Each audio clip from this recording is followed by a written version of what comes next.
All right. Today I have the pleasure of speaking with Vitalik Buterin. Vitalik, welcome. Thank you so much, Dan. It's good to be here.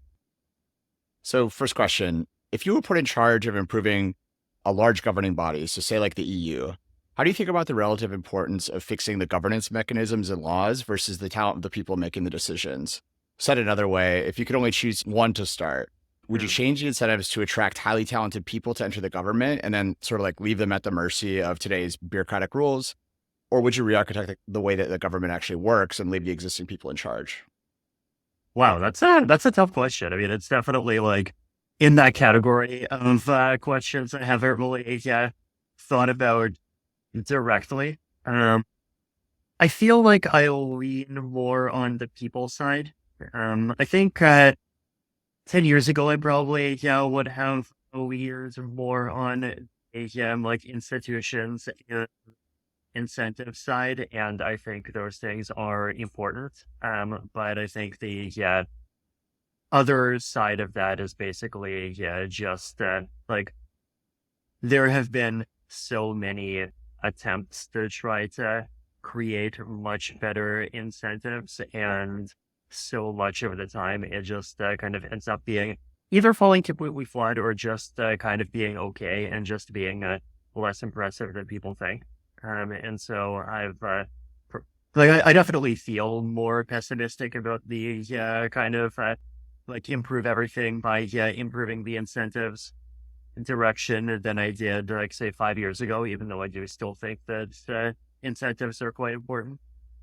Which I'm trying to think if I have a more detailed answer, because like the EU was one of those that I have in particular that I have less experience and understanding the deep internals of than other countries, just because like I spent I've spent relatively lots of my time there, and it's just the sort of thing where you don't absorb as much information about it just by hanging out on the internet by default. So it's just it's harder for me to give like amazing like topic specific answers about.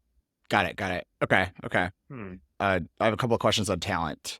So one of the things that's always made me like Sure. really bullish on crypto is the perceived level of talent in the field. Like it's got this hugely ambitious vision. It attracts a lot of like really, really super ambitious people. Now that AI has a lot of mind share among sort of like the same set of people that might be thinking about what to do with their careers, do you think the aggregate talent level entering crypto is higher or lower than it was 3 years ago? That's a good question. And I think it's hard to give an estimate because there's also just a big confounder, which is the crypto space just keeps getting more and more mainstream with every passing year. And so there's this like unavoidable regression to the mean effect. Like if you go all the way back 10 years ago, for example, right?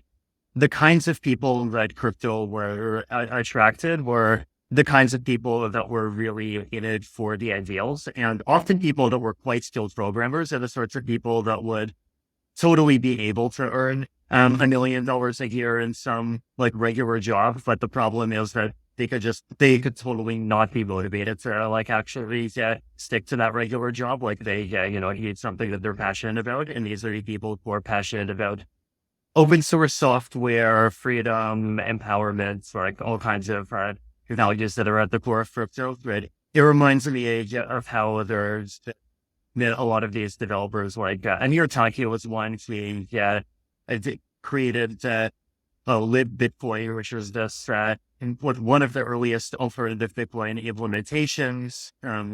He ended up teaching me quite a bit at the time, and he is the sort of person who at the time called himself an anarchist, and now he's moved to democratic confederalism.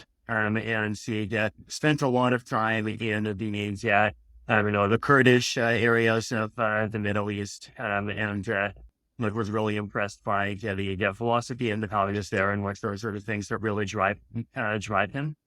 And that's the sort of thing that I think crypto still has, but it's relatively been diluted because like the salary potential also exists. And like there's plenty of people who would rather earn 200K working on something that's actually meaningful in their space than earn 2 mil just like working on some other like random casino that's just the same as all the other casinos.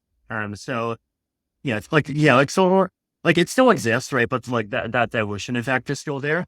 I don't feel like I have seen too much impact from AI yet. If I had to guess what impact it would have, I would guess there would be like a sorting effect.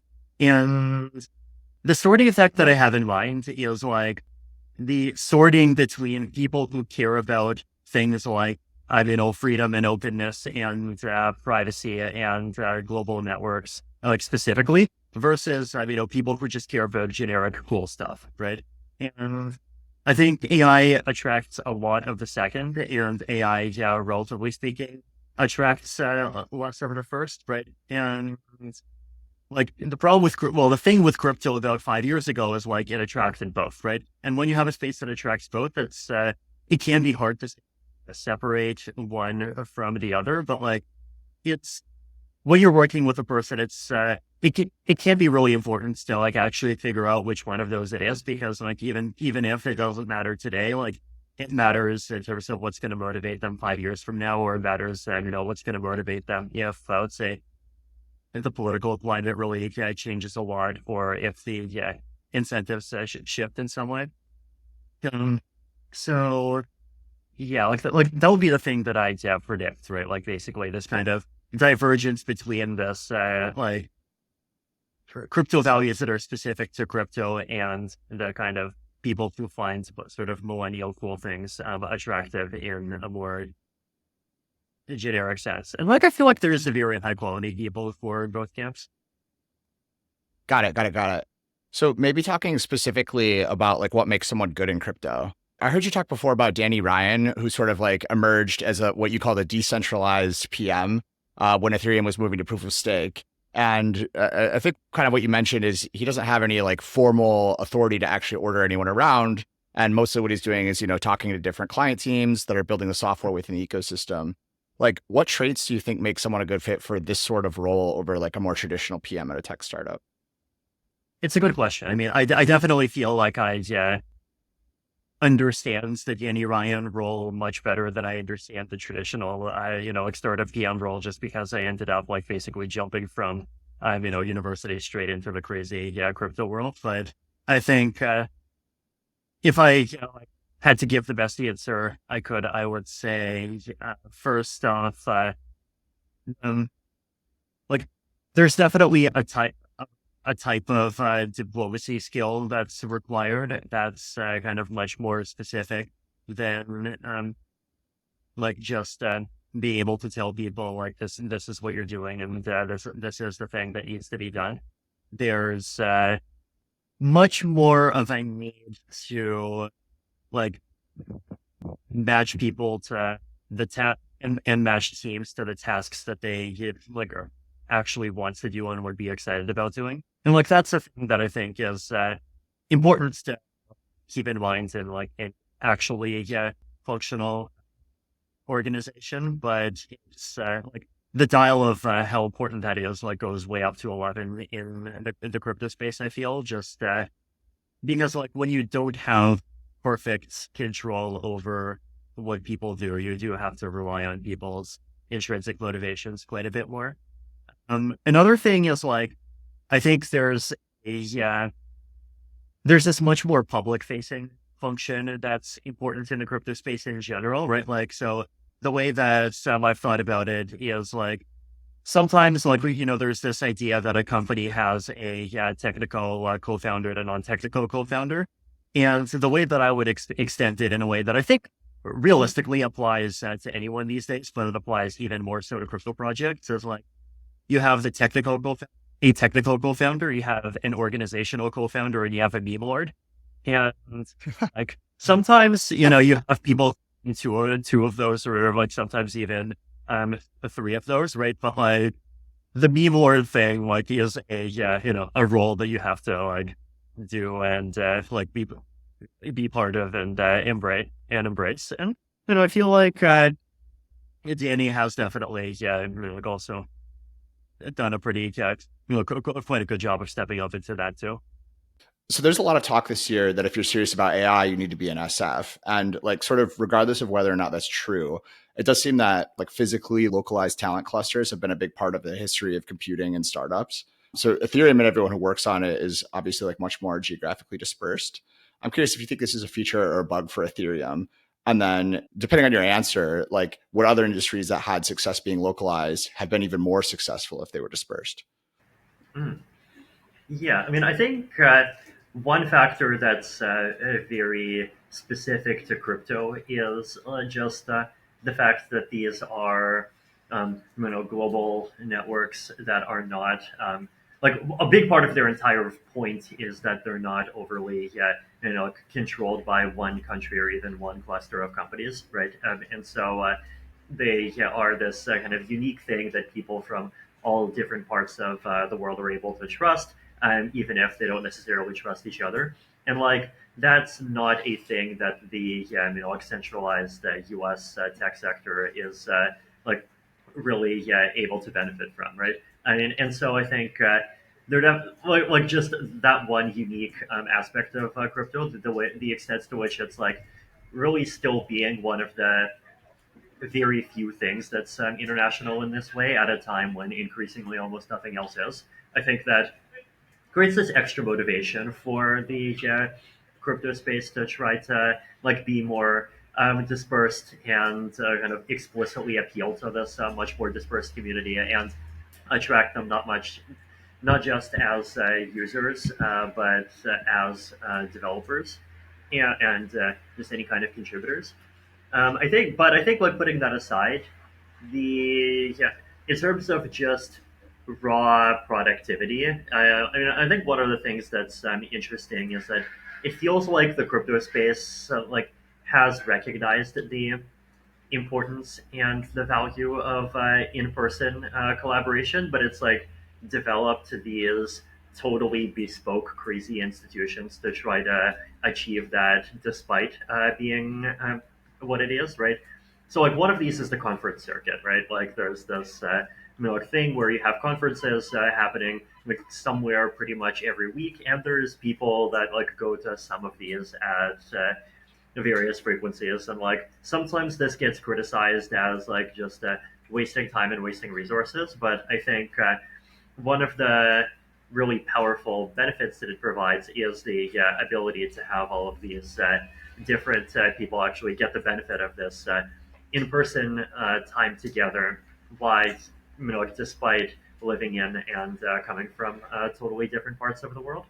And then another example of this is within the Ethereum Foundation, we pretty regularly have these retreats. Basically, like something like between 20 and 150, depending on size, people come together in a particular location for like 1 week or 2 weeks.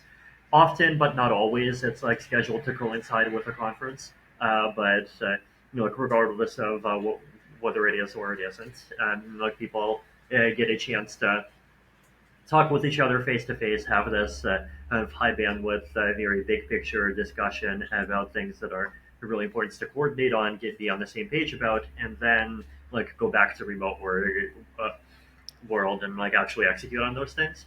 I think one interesting consequence of this is that like one thing that is special about the crypto space to me is that there is this culture of collaboration between different companies, and that like sometimes also between companies and academic groups. Sometimes it's like between one company and another group. Sometimes it's between companies and the Ethereum Foundation, and like it feels like it really exists to a much greater extent than I see even in a lot of other places. And I think one of the reasons why is probably because like the structure of the in-person interaction is that people get lots of face time, not just with people who are working in the same place, but also with like people working all across the ecosystem. Like the average person from Scroll has probably like met a bunch of people from Polygon, and the average person from Optimism has met a bunch of people from Arbitrum and so forth.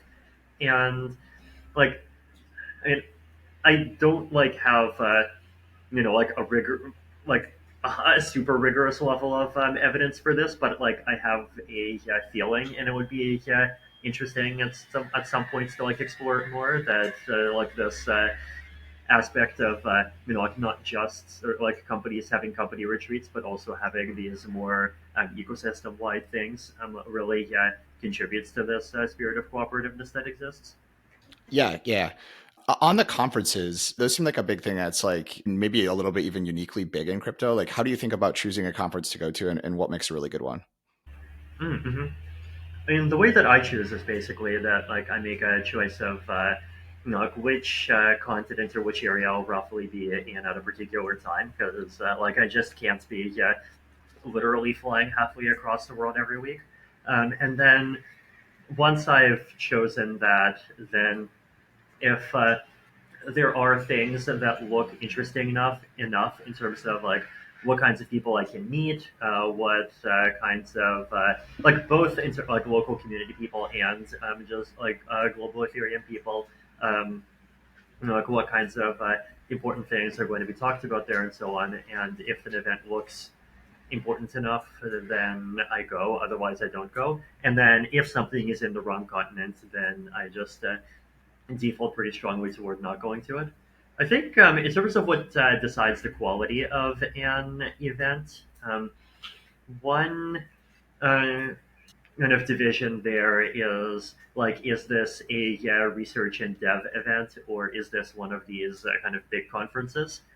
And I think for a research and dev event, it's definitely like just having the right people there, right? Like if you just put, a hundred really like people who are bright and who already are working on the important problems together, and like you just like even if you just put them in like some random hotel for a week, like lots of amazing stuff is going to come out, right? Um, for some of these bigger events, I mean, in the crypto space, like the big divide is basically like, is this an interesting conference or is it a shill conference, right? And I mean, I feel like every space has its shilly side to some extent, but that's definitely like a dynamic that gets amplified quite a bit in crypto, right? And so there's the question of like, is the primary vibe here people trying to do interesting and meaningful things, or is the primary vibe here like, hey, yeah, I'm going to tell you about this token whose price is going to go up by a factor of 8 within 3 weeks. And the first look very different from the second. They have very different crowds. They have like different focuses. They like you can just tell pretty easily whether a particular event is like more in one camp or more in the other camp. And then, of course, sometimes you have the thing that happens where like a thing in the second camp tries to sort of latch onto a thing in the first camp for legitimacy, and you have to figure out like to what extent that's going on and so forth. So I think from the point of view of like someone who is not like very deep in research and dev circles, I mean, to me, the main value of a conference is not the presentations, because like you can always watch presentations on YouTube. To me, the main value of an event is like, can you have good side conversations and meet interesting people that you want to meet there? And so, like sometimes having high quality presentations is like almost a way of creating an advertisement for that says like, hey, yeah, we do have actually interesting people here, and so actually interesting people should feel welcome here. Um, Yeah. yeah. A question on your priorities. So I know you've talked about how your top priorities for Ethereum really haven't actually changed that much over time. It's like scalability, privacy, wallet security. I'm curious, what about your vision? Like, could you articulate your current view of why Ethereum is important for the world and talk about whether that vision has changed over time? hmm Yeah, I mean, I think and Ethereum and the broader crypto space, I think, are important because they let us create applications and tools that are very important for our community as like collaborative functioning, but in a way that does that doesn't like require everyone to trust the same centralized intermediary. And I think being able to do that is good because, I mean, one, once you trust a centralized intermediary, then there's just lots of ways in which that relationship can just like slowly turn exploitative over the course of like a decade or 2 decades, right? And there's like lots of examples to point to for this. I mean, even things like like social media is starting out being very like user and developer friendly, and then turning into these closed things where they try like really hard to stop you from doing anything except through their interface, and then charging more, and then just like essentially becoming more and more exploitative over time. There's just the fact that there's limits to like what things people even are willing to trust, and how reliable particular like centralized actors are. And like especially as we've seen with things like money in the financial system, like when it depends on centralized actors, then that ends up sometimes it ends up just completely failing, and there's definitely lots of countries around the world where the centralized institutions just can't be trusted at all. Sometimes you end up excluding large parts of the world, and basically like only serving sort of like very normal Western customers.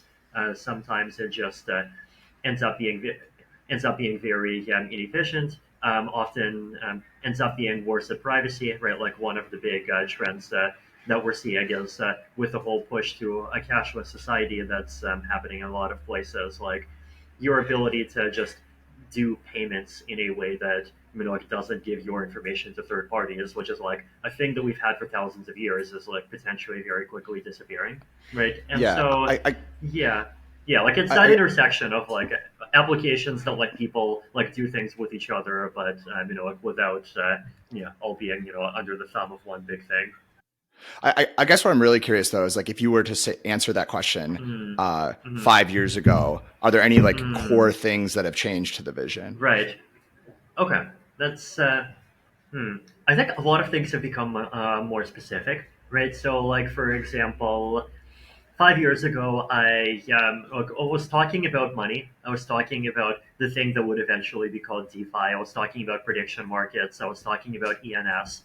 I was not talking about NFTs. NFTs caught me totally by surprise. But I was talking about a lot of those things, and then now I'm talking about similar things, but like the things that I have to say about each individual category are much more detailed, right? So, like for example, take decentralized social media, for example, right? Like you can talk about like the virtue of making social media more decentralized in the abstract, and like say, hey, like open source software is good, or you could talk about it in the context of like, hey, we just realized that all of these platforms are controlled by one company or one guy, and like that one guy can like suddenly like be a totally different guy from who you were expecting, and like things can very quickly change, right? And like people have a lot of like specific examples of like what they want to avoid to points to. And then the other thing is that like there's specific like projects like Farcaster and Lens are probably the best ones, right? And like they actually like deliver on sort of these ideals that like both I and a lot of people have been blabbing about in like pretty concrete ways, right? So like if you have an account on Farcaster, then like your username is actually an ENS name, right? And it's like plugged into this decentralized name system, and like Farcaster, the company can't just like go and take your name away, right? Or another example is the whole vision that you have this separation between the content and the view, right? So you have the content, which is just like whatever posts people decide to make, and then you have interfaces that let people actually see the content.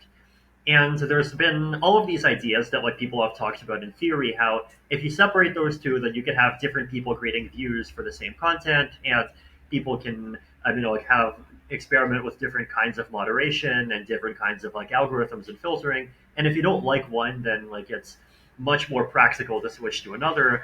And if you want to create your own, it's like much more practical to do that, because you don't have to like also build up that network effect from scratch, right? And like these are theoretical arguments that could have been made years ago, but then like you can actually see it in action, right? Like you can go to Warpcast and you can see a Farcaster content, and okay, it's a decentralized Twitter, and then you go on I forget what it was called. It's not Fleek, but the thing that makes Farcaster look like a Reddit. I think Flink. Right, you go on it and you see the exact same content, and it just looks like a Reddit. Right, and so you have like these different ways of seeing the same thing, and like you have actual kind of UI competition within the same ecosystem, and it's like something really cool and powerful, and like you can actually see the benefits of that, like in a very real way, and that's something that I would totally not have been able to point to about 3 years ago, right? So there's like a lot of that kind of specifics. Then within the DeFi space, there's I think a much clearer separation in my mind between what kinds of DeFi projects are really interesting and what kinds of DeFi projects are just totally pointless. Um, there's within the DAO space, I think pretty similar. Like one example of a thing that I really believe about DAOs more than I did before is like I think 20% of what's important about a DAO is the governance mechanism. 80% is the communication structure, right? And if you have like even the best governance mechanism, but then the ways that people actually communicate and start and come together on decisions are just totally crappy, then the outcome is going to be totally crappy, right? Whereas if you have a community that has the tools for that community to stay aligned on a communication level, then like often even like governance structures that are theoretically super crappy can just keep like limping along much better than you can expect, right? So like those would be some examples of my beliefs on specifics that have changed. Um, I think in terms of like bigger picture stuff, I'm trying to think if I have like very particular thoughts. Probably another a thing that is kind of like has also become less of an emphasis for me is like this idea that you even can create a theoretically perfect governance mechanism, right? Like this is Yeah. something that I feel like I was like trying really hard to work on and create like a mathematically provable perfect governance mechanism, and then at some point I like wrote those big long blog posts that you might have read from 2019 or 20, where I just realized that like, hey, wait, this whole, especially with this whole collusion thing, there's just these fundamental impossibility results, right? And so you just have to look at things that are, like totally different axes of the problem if you want to get better results. So I think like it's less about searching for utopia and more about just like creating basic infrastructure so that some of these aspects of how we interact with each other technologically can just continue to like stay like reasonably open and free and like are in ways where like international cooperation just continues to be more possible, and like just preserve those things as much as possible through an era where just like all kinds of stuff is going to change every couple of years from now, pretty much all the way up until the singularity. Yeah. A question on some of your like just intellectual influences. So I know that you've mentioned before, like when you were first getting into Bitcoin, you sort of went through the libertarian canon, like Mises, Ayn Rand, Hayek, everyone. Do you sympathize more or less with their ideas now than when you were first getting into Bitcoin and ultimately creating Ethereum? Hmm. I think I mean, the thing that I definitely sympathize less with is the idea that any of those things like are complete philosophies, right? It's like kind of band has the whole like A equals A thing, where like you're supposed to start with A equals A, and then like go all the way to like, and this is why taxation is theft. And Yeah. like look, I definitely have a default suspicion toward just like any argument of the form, like, hey, things should be organized totally differently, and I have this like one line of mathematical logic to prove it. Um, the like there is a difference between believing in a principle as and like this sort of like statement of propositional logic that's supposed to always hold because it holds by definition, versus believing a principle in the sense of like, oh, this is like neuron number 3974 in my brain's internal neural network, and I noticed that like that neuron, like being activated more highly, it correlates to things that I like, and so I'm going to like, like push for things that like activate that neuron more, and push against, like things that deactivate that neuron more, right? Like that kind of more like fuzzy approach to thinking about, like principles, and like one that sort of treats, like our brains and kind of the idea space that we work with less like a formal logic problem, more like LLMs, is something that definitely appeals to me more. But then, like you can also go down into the specifics, and like there's a lot about those thinkers that where like those ideas make sense as personal motivation and as kind of like deep social insights, even if taking them too literally would just like turn the world into total hell. So like there's the famous quote that like Ayn Rand's heroes are just completely like, crazy and impractical Superman, but like her villains are totally realistic. Yeah, So yeah, yeah. there's and I think there are ways in which like I personally, like even when I was a teenager reading Atlas Shrugged, like I found it deeply motivational, and the underlying message that if you feel terrible, and then like you should not like try to find ways to blame that on society or the world being unfair or like systemic and structural badness or whatever, but like you should just blame it on yourself, and focus on like how can you change. And that's a lesson that I took to heart then, and like I feel like Atlas Shrugged like did actually contribute to my ability to take that lesson to heart, and I feel like it was like actually the right lesson for me at the time. So yeah, and I think like there's good nuggets of personal philosophy in there in that way, and I think like similarly there's like good nuggets of social philosophy in those things, but like the failure starts to really come when you start taking too seriously the idea that like these people are providing complete systems that you're supposed to buy into in their entirety. Yeah, yeah, yeah. So if there was like a really bright 13, 14-year Mm. old who wants to get into Mm. crypto, would you still have Mm. them like familiarize themselves with the classical libertarians, or would you have them start somewhere else? That is a good question. I think it's interesting because I feel like over the last 10 years, like this is one of the sad things. That's like I feel like we've been entering a much less principled age, right? In the sense that like it feels like an indisputable fact that like Rothbard and Mises and Hayek and and Rand and all of these like very like deep and systematic intellectuals are just less influential.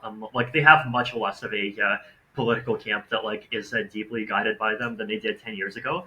But then you ask like what replaced them, and the thing that seems to have replaced them is like I like Andrew Tate and the Bronze Age mindset or something.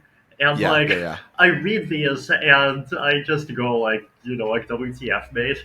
And yeah, like these are again like they're things where I'm sure that there's people in particular psychological situations at particular times in their upbringing where like it makes total sense for them to receive certain messages, but as a just like bedrocks of an intellectual vision. They're just like, I mean, totally, yeah, just like random chaos that would, and and so yeah, there's this question of like, is that a trend that you'd want to like fight against and go back to older stuff, or like are there structural reasons why the older stuff stopped being relevant? And so, it's like you can't go back to the way to the way that things were. And the only way out is through.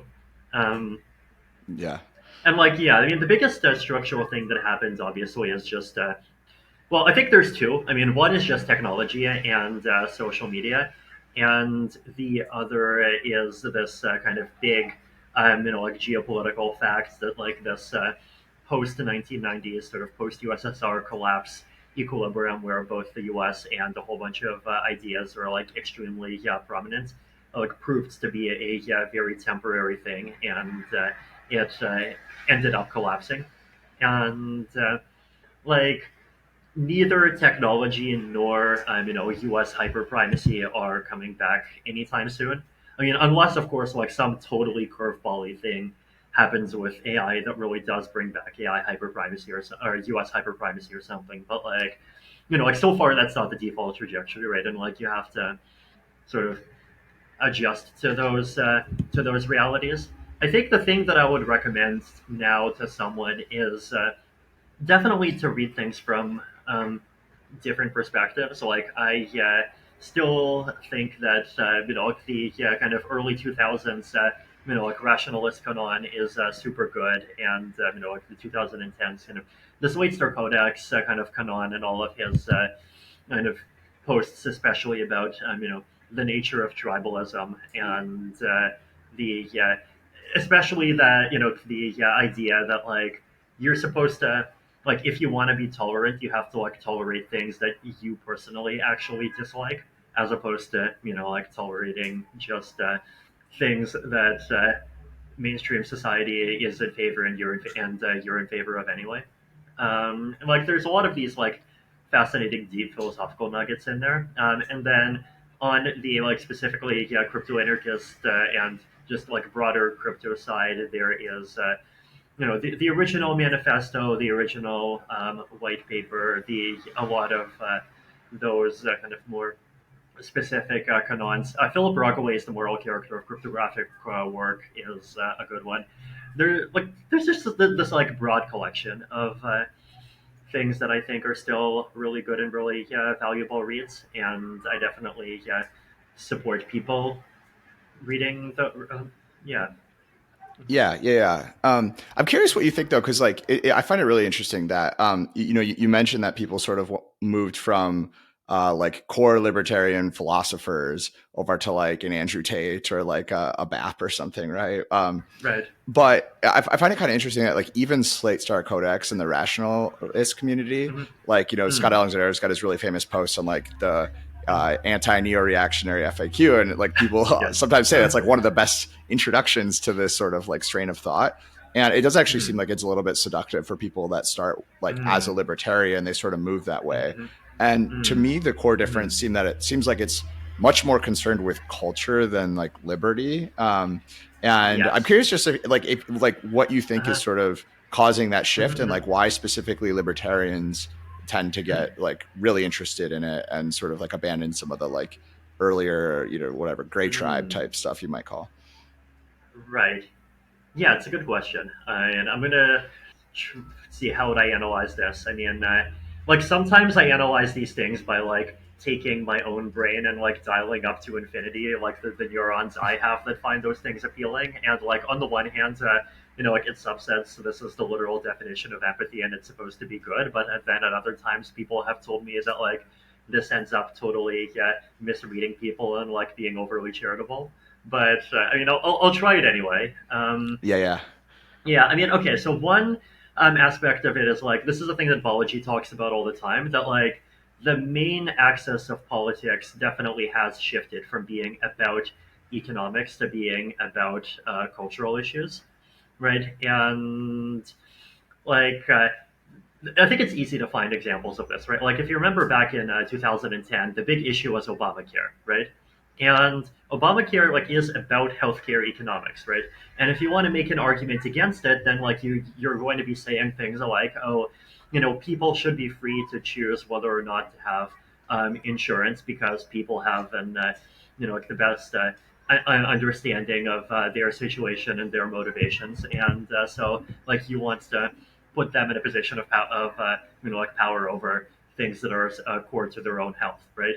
And like those are economic arguments, and there's definitely this like very mathematically appealing aspect to those economic arguments, and those economic arguments do generally like end up going in a particular direction, which like if you're a particular personality type, it definitely is the libertarian direction.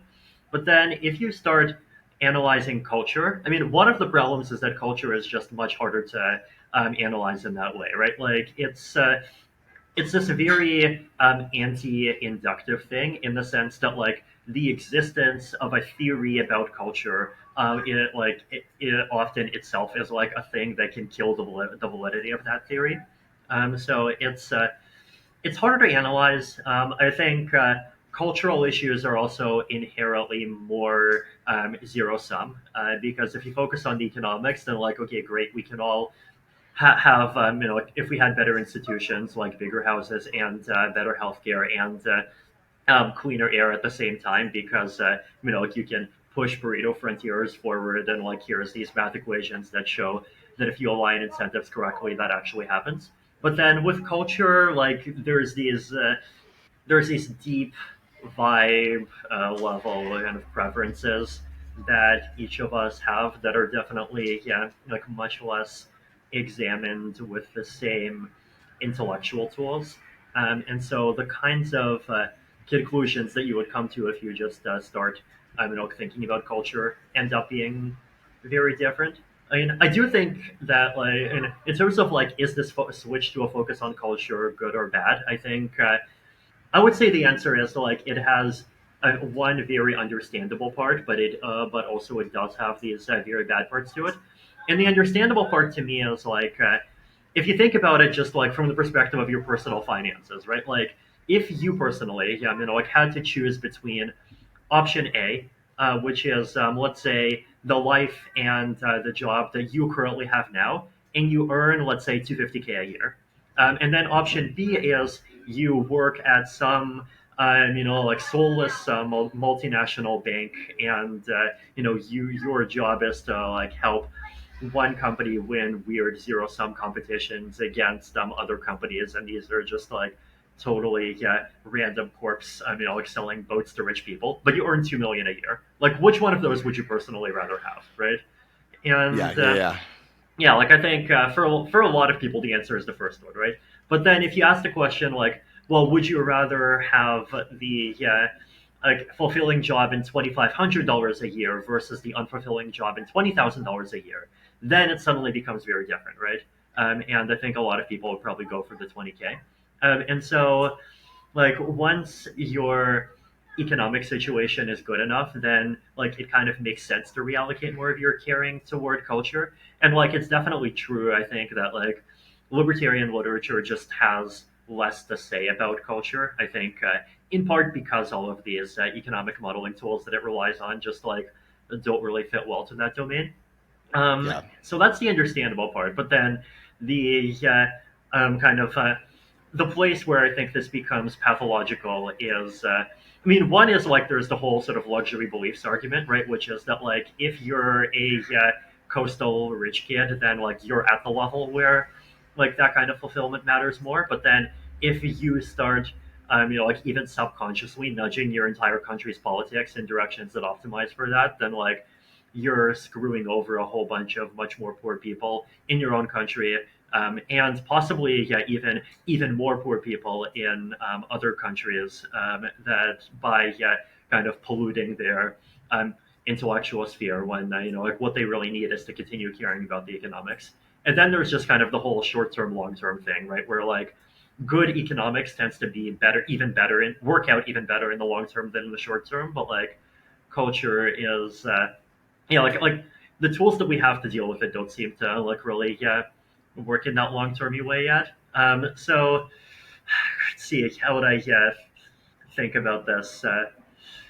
Think about the new reactionaries again, right? Is like they're a very I mean, definitely an internally diverse group in some ways because like I'm just trying to think about like the mold bug posts that I've read. Like very few of them seem to actually focus on culture, right? Like they seem to Yeah, yeah. focus on kind of the efficiency of monarchical rule and how the bad guys in historical conflict number 37 were actually the good guys and like all of this stuff.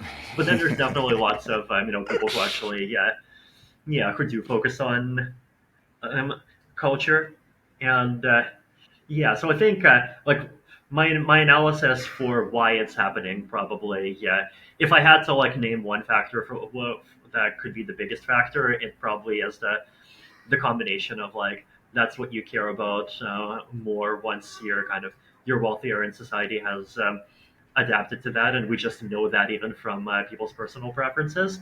And then there's like the internet social media aspect of things, which is basically that the like optics has become a much more like has been increasing in importance with pretty much every passing decade, starting from like basically the start of the industrial revolution, right? And like the extent to which the you can actually you know get better results in terms of accomplishing your goals, or get worse results in terms of accomplishing your goals by just like having good optics versus bad optics in this like public space is I think that was like small 200 years ago, bigger 100 years ago, bigger 50 years ago, and it's just crazy big now. And that's like, I think it's like one of those realities that you have to analyze. And I think it's one of those realities that like rationalists and libertarians are definitely like somewhat like find it somewhat discomforting, right? Like but it's kind it feels like sometimes there's a parallel between this kind of discomfort about the inevitability of like optics and vibes mattering among like that crowd versus the discomfort about the inevitability of incentives mattering among communists. I mean, that's probably Yeah. like maximally inflammatory way to put it, but I'm arguing against my own camp, so I'm allowed to. Yeah. But yeah, that's so. Yeah, I guess to summarize, there's like all of the like there are these structural reasons to start like paying attention to culture more, and I think like that's unavoidable. But I feel like our our intellectual culture hasn't really yet found the ways to like think about those issues that's like healthy and leads to good outcomes yet, and that's the thing that I really hope we can try to improve on. Got it. Got it. So, to what degree do you think Ethereum and crypto more broadly is a cultural innovation versus a technological one? Mm. Um, I think huge, and I think the easiest way to see why it's huge is by comparing between different cryptocurrencies and different blockchains, right? Like if you ask people, why are you in Ethereum versus being in Solana versus being in Bitcoin. A lot of the time, it is not the technical differences between those platforms that is the reason why, right? It's about the underlying values that those communities have, right? Like the fact that the like Solana blockchain currently like has the this number of validators and it requires this number of terabytes to run is like almost less important than for example the fact that like there seem to be DApp developers that are fully comfortable with releasing DApps where their contracts are closed source, right? And like Yeah. it's like that second thing like really offends people culturally, and it's like the like that cultural offense almost matters more than the technical properties of those platforms. And yeah, so I think like comparing between the blockchains, it's I think really easy to see the really large extents to which these are cultural platforms, even more than they are technologies. And to me, that makes sense, especially because like even from the point of view of someone who would think that technology is ultimately what matters. Like even if let's say you believe that because you think ultimately these things are going to go mainstream, and so the culture is going to regress to the mean, and the technology is what stays, right? Which is like a very good argument. Like even still, I think up until we get to that point, the culture determines the derivative of the technology, right? Like it determines the direction the technology is going, and so if you have a culture that values a decentralization, then you know that centralization problems are going to have people that work hard to try to fix them, right? But on the other hand, like if the culture doesn't value that, then like the problems are not going to be fixed, right? Or another example of this is like the like sometimes the intellectual culture of like Bitcoin maximalism, for example, like you can easily feel how it's an intellectual culture that is around justifying a thing that already exists and that is already fixed, right? And like, if a thing is this way, then like the engine of the brain is targeted toward creating sequences of characters that make tokens, I guess, as a new way to call them, that make where once you hear those sequences of tokens, you like feel good about the status quo, and the status quo feels correct, right? Whereas I think Ethereum, relatively speaking, has less of that, and the intellectual culture is more about like helping, like using ideas as a way of deciding, like, well, how are we actually going to change the ecosystem? Like, either what goes in the next protocol hard fork or what goes into, layer two things on top, like, ERC 4337 or, like ZK standards or whatever, right? And so, like, there's, like, if you like think about like statements like privacy on Ethereum sucks, right? Like that's a thing that lots of people in Ethereum freely say, and the reason why they're free to say it without that feeling like a personal attack on their identity is because their identity is not built around defending the status quo of Ethereum as it exists today. Their identity is built around the vision that Ethereum is driving towards. And in the vision that Ethereum is driving towards already has like 5 different teams that are working on some really cool and powerful privacy stuff, right? So yeah, and I think that's like the way in which culture has a really huge impact in um, all of these systems already. So my takeaway from these last two questions is that it's just culture all the way down. So presumably CEOs of public companies have like a reasonable grasp of what it will take to move their stock price, right? Like, yeah, obviously there's like macroeconomic factors that are out of their control, but like at the end of the day, they increase revenues by X%, they keep margins at Y%. They can make some good assumptions about where the stock price is going. Now, like I totally recognize Ethereum is not an equity, but I am curious for you, have you been able to say like if these specific set of events happen, I'm confident the price will do X? Or do you even find it yourself kind of hard to understand the forces affecting the price? I definitely find it hard to understand the forces. Like, even just this recent rise that we've seen, like why did it break out this time and not the last 2 times that it briefly went over $2,000? I have no idea.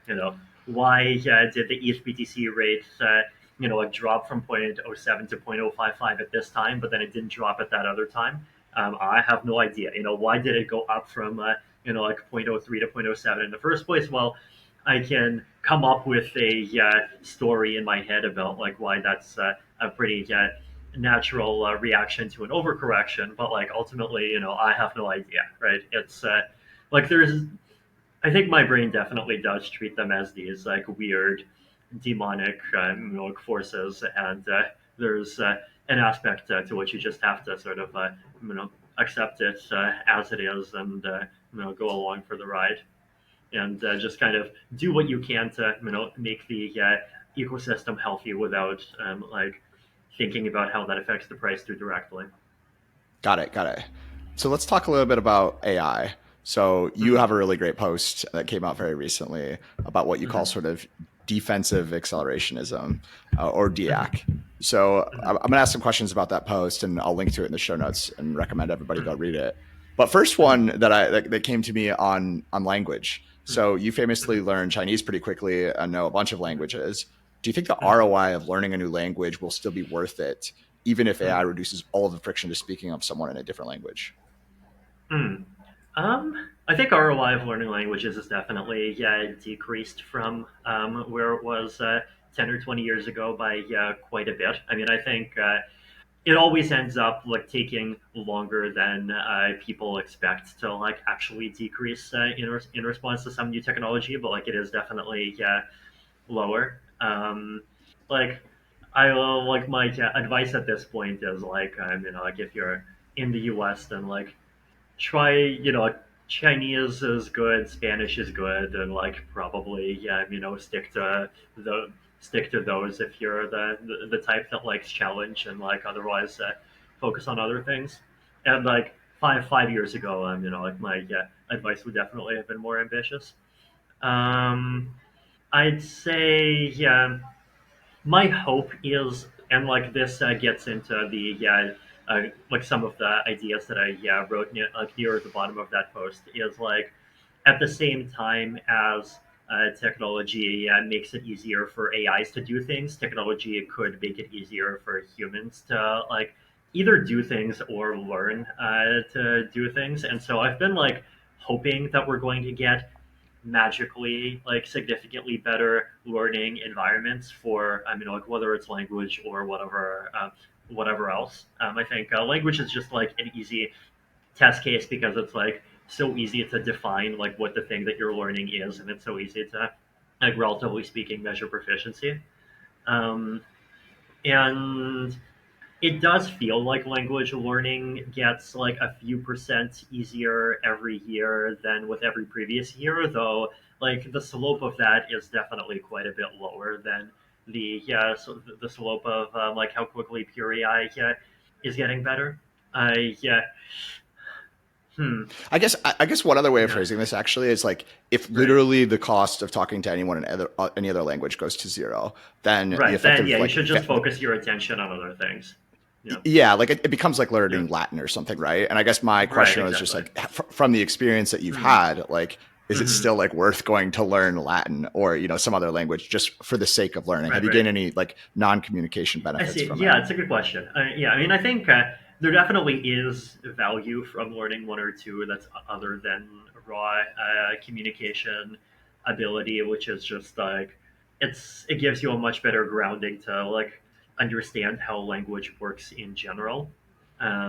It gives you like better grounding to understand like to be able to think about a topic without like English language cultural associations immediately seeping in. Like there definitely are these other forms of value that exist, but yeah, it definitely becomes like much smaller than in a world where like you don't just have like magic instant translators everywhere.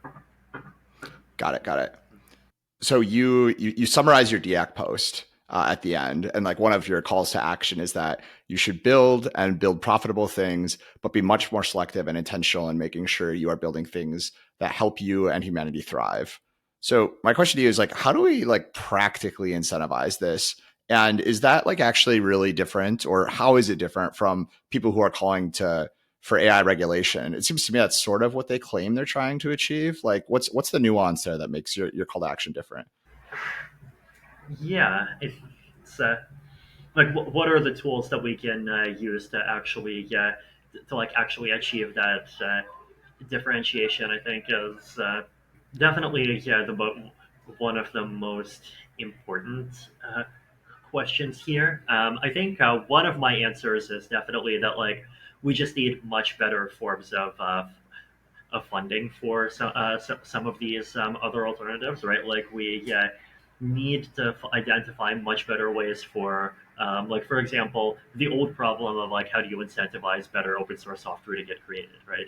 And like that's been a problem that like the open source software space has been really struggling with for a long time, and that's something where you can like it definitely extends that question and also ask like, well, if like direction X is more risky and direction Y is less risky, and it looks like direction Y is just like insanely underpowered, then like what do we can we actually do to accelerate that direction Y more? And the tools to do that are, I mean, they're definitely like much more expansive than like just government action, right? So like one example of this is if we decide that like let's say brain computer interfaces and eventually uploading is a better path to super intelligence than like making bigger and bigger supermodels, then the problem is like the supermodel space is a space that is accelerating very quickly. There's a lot of billions of dollars going into it, and meanwhile, I'm like in this other brain computer interface and like interacting with and understanding and dealing with the human brain space, there's like a much smaller amount of funding going in. And you could try to solve that problem, right? Or you could try to decrease regulation in that area. Or you could try to like rather like get like developers and builders like actually more excited about working in that area, right? Like I think like that acceleration side of things is one big aspect, right? And I think the interesting thing about this is that there's a lot of these spaces that really could be significantly improved with even relatively small amounts of funding, right? Like even like low hundreds of millions of dollars, and we could have like much better pandemic prevention. We could have a much better brain computer interface space. We could have much better secure operating systems. But these are areas where like that level of resources is just not going into them yet because there just is so little incentive. And like that's a thing that is like quite easy for people to like get in, and if they have resources, go and start focusing on them, right? The challenge I Yeah. see with a lot of these regulatory approaches is like the the thing that I think the traditional effective altruist approach is the least good at thinking through properly is the question of like, is your impact even going to be on the right side of zero, right? And I think one of the reasons behind that weakness is that if you look at old school AI, like malaria nets, deworming the world, give directly, and all of those things, it's like hard to imagine how those things could make the world worse, right? And the question is like, well, do these things improve the world at a rate of like one life saved per $4,000 or one life saved per $10,000? And like in either case, it doesn't really matter too much. You just like go and throw a bunch of your money into that thing, right?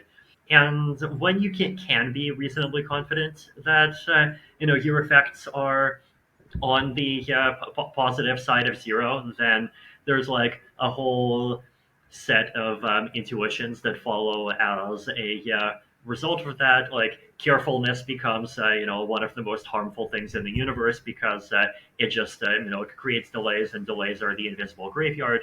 And but then if you start going into politics, the challenge is like politics is just a very anti-inductive game in so many ways, right? So, like this is one of those examples where, like, this idea that if people are aware of a theory, that itself might make the theory less true. And some like there's different versions of this. So, like sometimes if people are aware that some people are acting according to that theory, that might also end up counteracting that theory, right? So, like for example, imagine two possible worlds.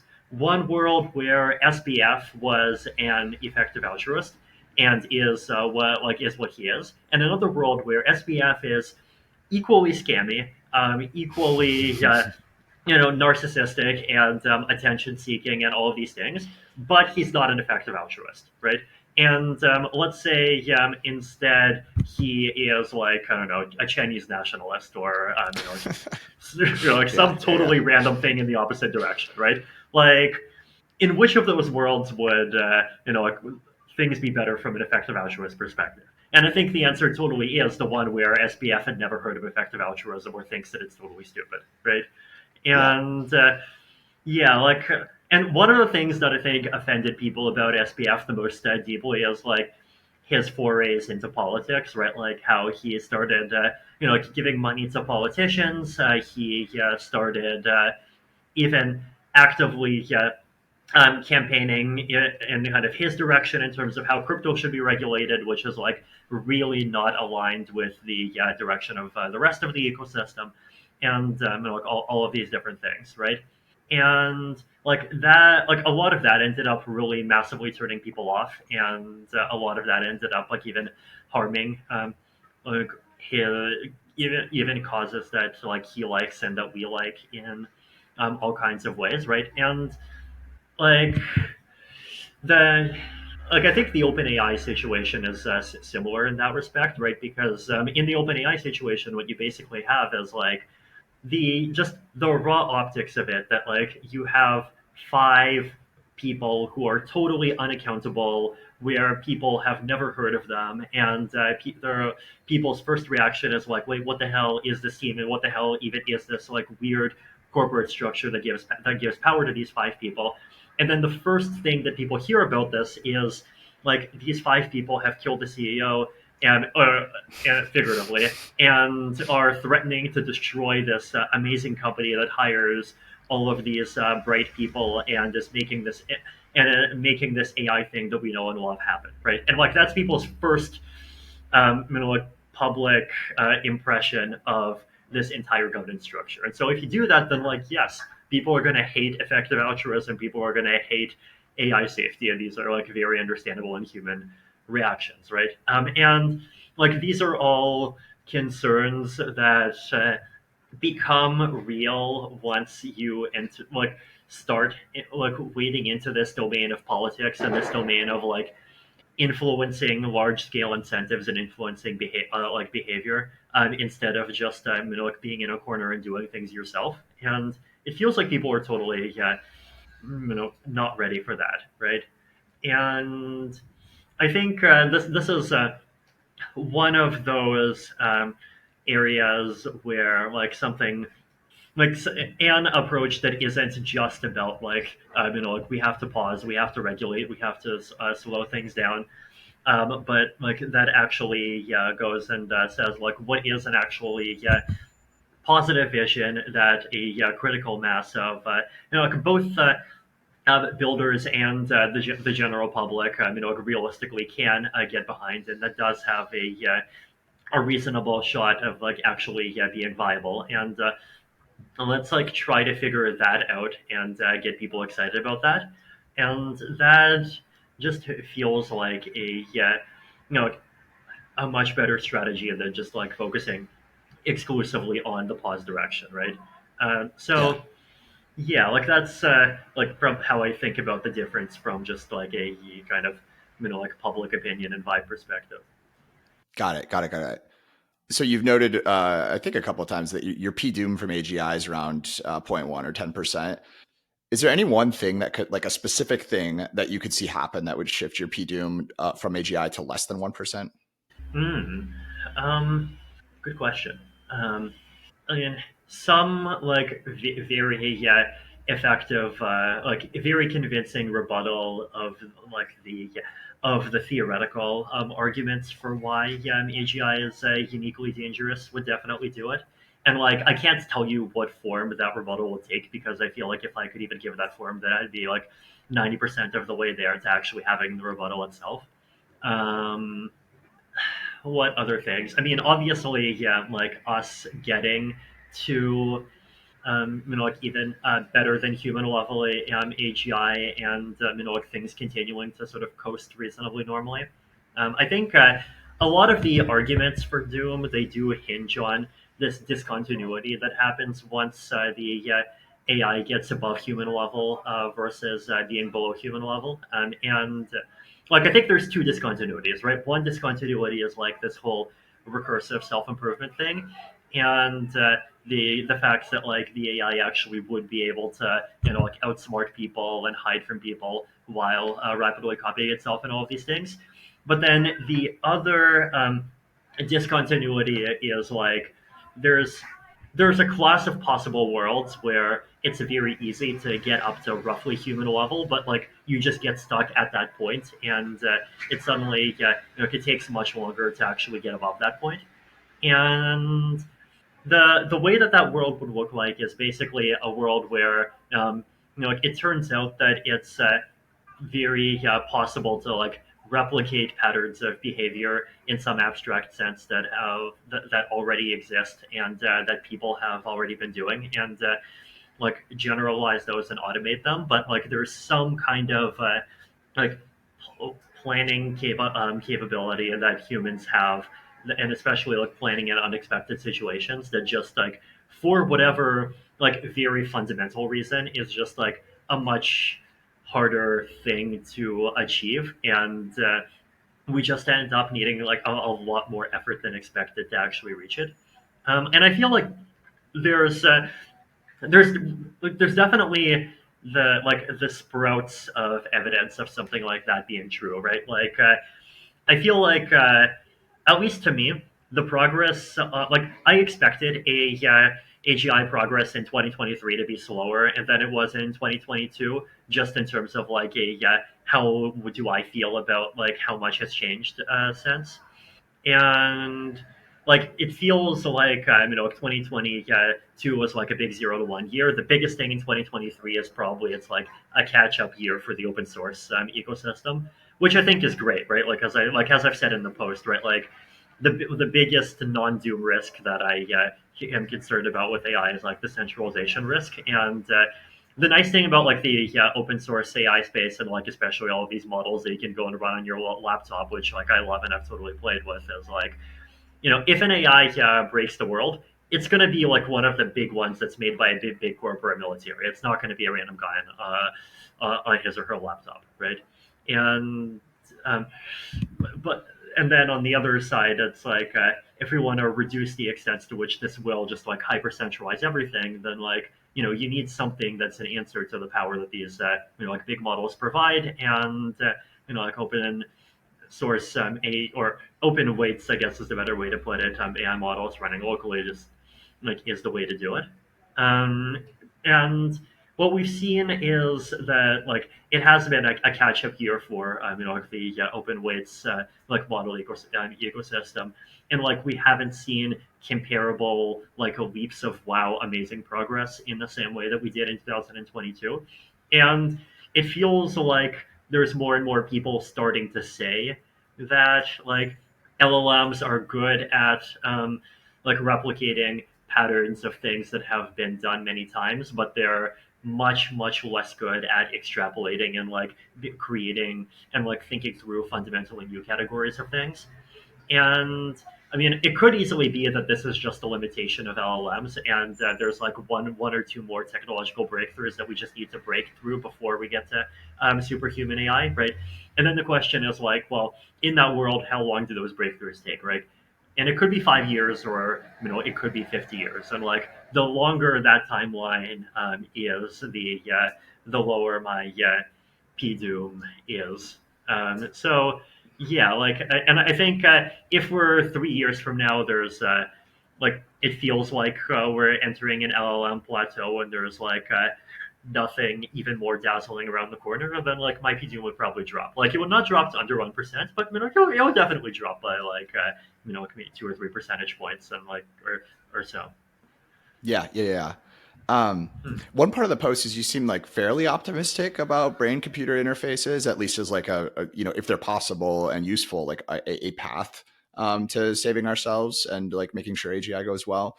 I'm curious of your views.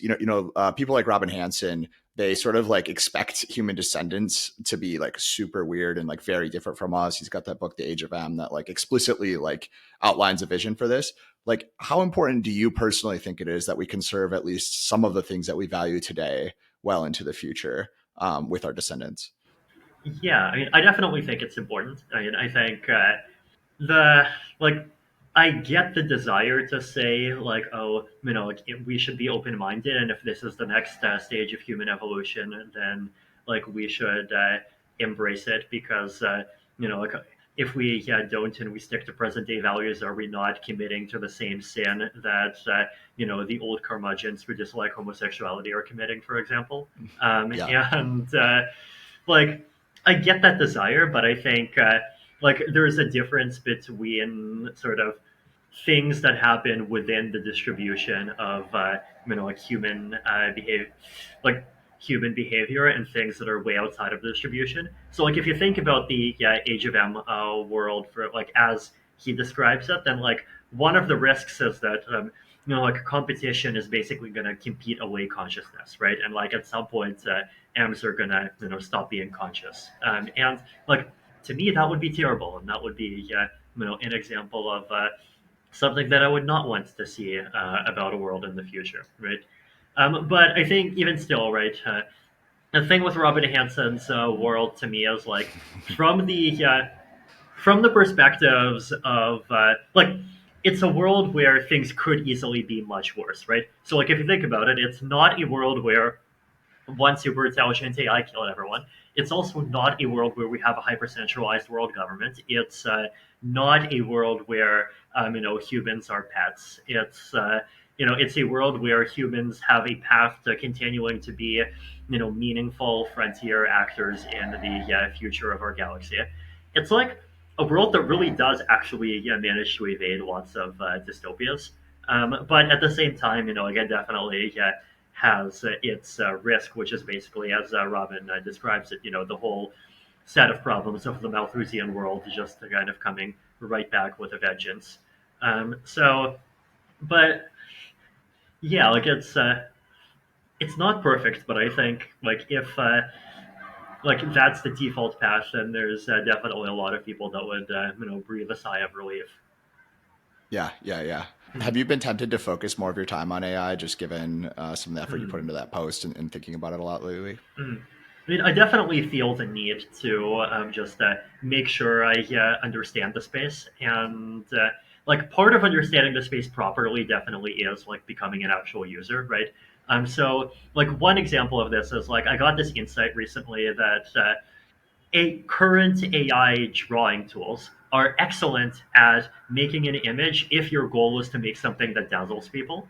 But if your goal is to make something specific that you want for a particular purpose, then they're just terrible, right? And like you have to like fight them and do like 20 rounds of in painting and do all kinds of stuff and like you fumble around like AIs that you don't understand, and like it gets much harder, right? And like and that's also a thing that I noticed was true with like the GPTs as well, right? Like the time when the GPTs got good enough to seriously impress me is like way before the time when the GPTs got good enough that I felt comfortable, using them and trusting their output, right? So that's a like an insight that I only could have gotten by like being an actual user. And like I definitely have been playing around with these things, right? I have this Python script open where I try to actually run some of these diffusion models locally and see if I can like, use them to draw things and like basically see like to what extent I can like actually do things without shipping all of the data about what I'm doing to large corporations and all of that.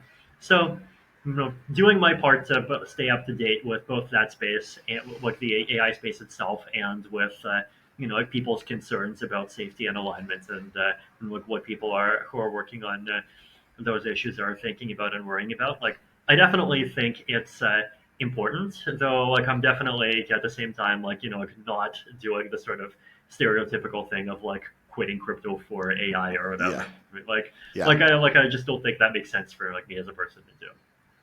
So, last question here.